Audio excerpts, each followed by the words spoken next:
Close your eyes and whisper amen 3 times. The last page has turned. But the story is just beginning. You wake to the thin light of sunrise slipping through the blinds, thin gold lines across the wall and across your cheek. The air feels cool on your skin. The air conditioner clicks and begins its soft hum.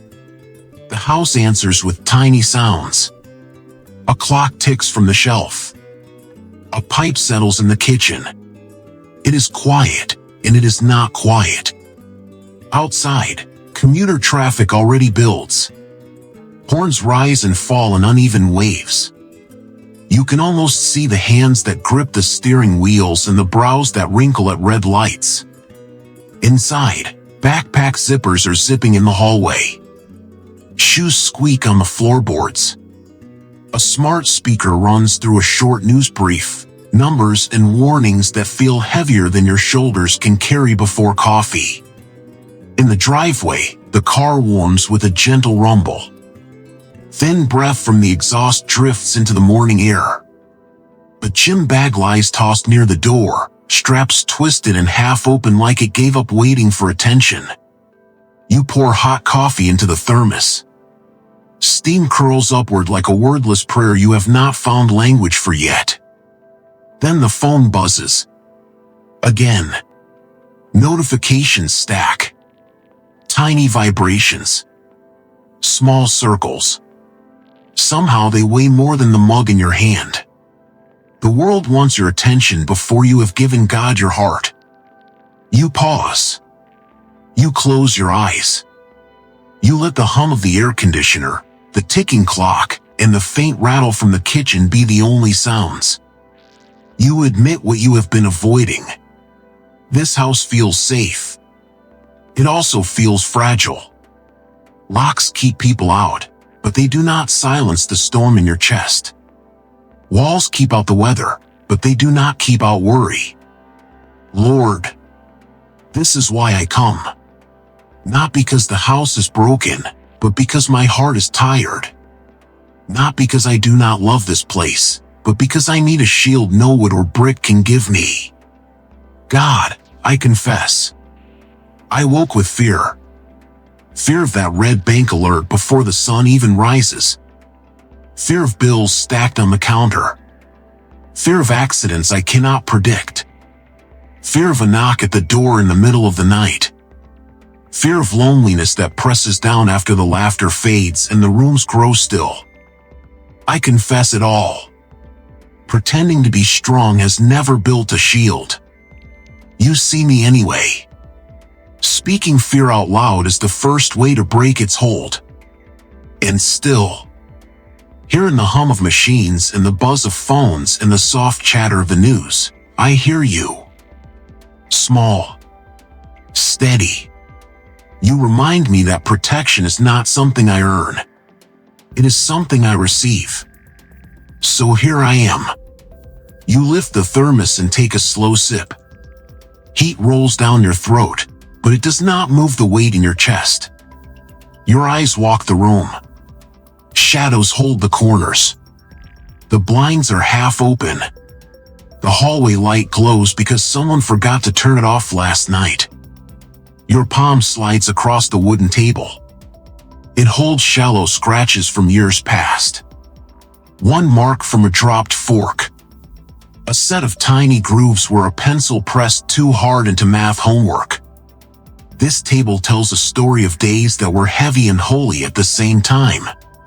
You remember, you are not holding this life together alone. Still, your heart wrestles. You are grateful for the roof, yet you fear the storm. You are thankful for the locks, yet you fear the knock. You are thankful for the car, yet you fear the turn in the road. Gratitude and fear tug at each other like two children wrestling over one toy. So you speak it out. Lord, I thank you. I thank you for the roof overhead. It may be patched, but it covers me. I thank you for the door that shuts and keeps us safe through the night.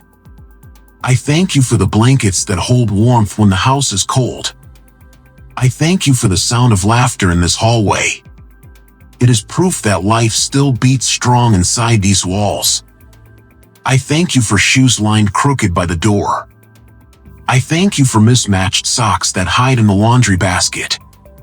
I thank you for the smell of last night's dinner that still lingers in the kitchen. I thank you for the squeak of sneakers on the floorboards, for backpacks thudding against chairs, for normal chaos that proves we are alive. And still, I hold on to hope. Lord, I surrender. I surrender the weight of being one person trying to fill the roles of two. I surrender the voice that whispers that I am not enough. I surrender the pressure that comes when the mailbox is full and the bank account is thin. I surrender the heat that rises when the children argue and I am stretched too far. I surrender the exhaustion that crawls over me when silence finally falls and I fold into the couch. Do you ever notice how even gratitude feels heavy when fear still whispers? That is why surrender matters. Because when you are silent, Lord, it is not absence. It is training. When you are quiet, you are teaching me to listen deeper. When you do not answer right away, you are building a muscle of faith that will not snap under weight. The air conditioner hums like a slow lullaby. The fridge clicks, then rests. The house exhales, as if it knows that God is here, even in silence, even in the ordinary hum. I remind myself, I am not waiting for a feeling. I am not chasing a sign. I am anchoring my heart in a truth older than my fear. You prepare a table before me even in the presence of my enemies. You anoint my head with oil. My cup runs over. I do not see it all yet. The phone still buzzes with alerts. The speaker still warns of storms.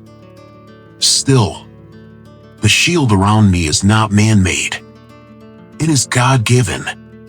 Yeah, though I walk through the valley of the shadow of death, I will fear no evil, for thou art with me. Thy rod and thy staff they comfort me. God, your word says that 1,000 may fall at my side, and 10,000 at my right hand, and yet it shall not come near me. I do not read that as poetry. I cling to it as promise. So I declare it again and again until my fear runs out of room to speak. I declare that your angels guard the path to school and back. I declare that your shield covers the car in the driveway. I declare that your presence fills the kitchen, the hallway, and the bedrooms where my children sleep. I declare that no shadow, no sickness, and no scheme has authority in this home. Thank you for being my hedge of protection. Not a hedge of wood. Not a fence of wire. A living wall of fire and light. Angels who do not sleep. Have you ever noticed how silence feels heavier than noise? That is where you train me. In the quiet, faith stretches. In stillness, courage is born. It is not punishment. It is preparation. The house grows even quieter. The hallway light clicks off at last. Only the hum of the air conditioner and the steady tick of the clock remain. You stand at the window. The blinds are half open. Pale sunlight crawls across the street. The world looks ordinary. But in your spirit, something shifts. You see it. You feel it. You dare to imagine it. Angels at the four corners of your home. They stand tall and steady, watching through the night and into the morning. A hedge of fire surrounds the walls. It does not consume. It protects. The roof is covered not in shingles, but in a shelter of light that cannot be broken. Your breath catches. The weight in your chest loosens. Truth rises higher than fear. Lord, this is more than imagination. This is faith. This is the reality of your word. You whisper it again, stronger now. 1,000 may fall. 10,000 may fall. It shall not come near me. The vision grows brighter. You see the car wrapped in safety. You see children walking into school with unseen guardians on either side. You see yourself stepping into traffic, moving through crowds, yet untouched by harm.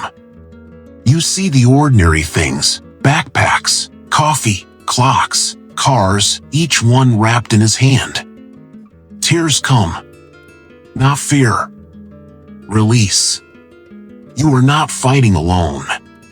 God, I declare your protection over every step, over every room, over every breath. The weight that sat heavy all morning breaks in this moment. Fear tried to write the last page. God turns the page himself. Right now, declare his protection over your steps and your household. Speak it with your own lips. Do not let silence hold you back. Do not let fear steal your words. Say it aloud. This house is covered. Say it aloud. My family is safe. Say it aloud. God has placed a hedge of protection around us. Because when you declare it, you are not speaking into empty air. You are aligning with heaven. You are calling angels to their posts. You are wrapping fire around your home. And here, in this very moment, you realize panic has no seat at your table. Anxiety has no authority at your door. Fear does not own your future. Lord, I release it all. I surrender every false shield that I tried to build, every wall made of worry, every lock forged by control. I choose only you as my protection. Peace settles like a blanket over weary shoulders. You breathe deep. You feel lighter. You know you are not alone. This is the turning point. This is the moment when faith overtakes fear. This is the climax where the hedge stands taller than the storm. House feels different now. The air has shifted. The walls seem to breathe easier. You reach for your coat on the chair. The fabric is worn. The sleeves are a little frayed. When you slip it on, it feels like armor. Not because of cloth. Because of prayer woven into every thread. You step into the hallway. The small yellow bulb flickers once and goes dark. The floor creaks beneath your foot, and instead of fear it feels like a reminder, this house is alive. It stands. It holds. At the front door, your hand rests on the knob again. Outside, pigeons coo. Leaves move with the morning breeze.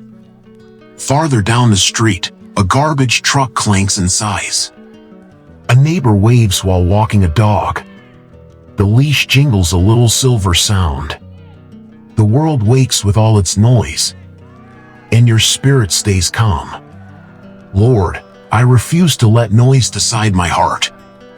I refuse to let panic write my story. I refuse to let fear sit in the driver's seat. Instead, I receive peace. Instead, I receive protection. Instead, I receive your hedge of fire around this home. You lock the door gently. The latch clicks. The sound echoes like a promise. This place is secure. Not because of the lock. Because of the covering you have declared. You step onto the driveway. Sunlight lays a warm hand across your face. The car waits. You do not see a risk now. You see a vessel wrapped in angel's wings. You breathe in. The air tastes clean. This is more than a morning. This is a declaration. This is the rewriting of fear's script. This is proof that Psalm 91 is not ink on a page. It is life over your steps. The day stretches forward, but it no longer feels like a burden. It feels like a path that is already guarded. The air conditioner hums. The clock ticks. The phone still buzzes now and then, and you smile. Notifications cannot disturb what heaven has sealed. Lord, thank you for unseen angels at every corner. Thank you for shields that rise against arrows I cannot see. Thank you for breath that feels lighter because I do not breathe it alone. Close your eyes and whisper Amen 3 times. The shield still stands, and so does your hope. This is not the end. This is the beginning. You are covered. You are loved. You are never alone.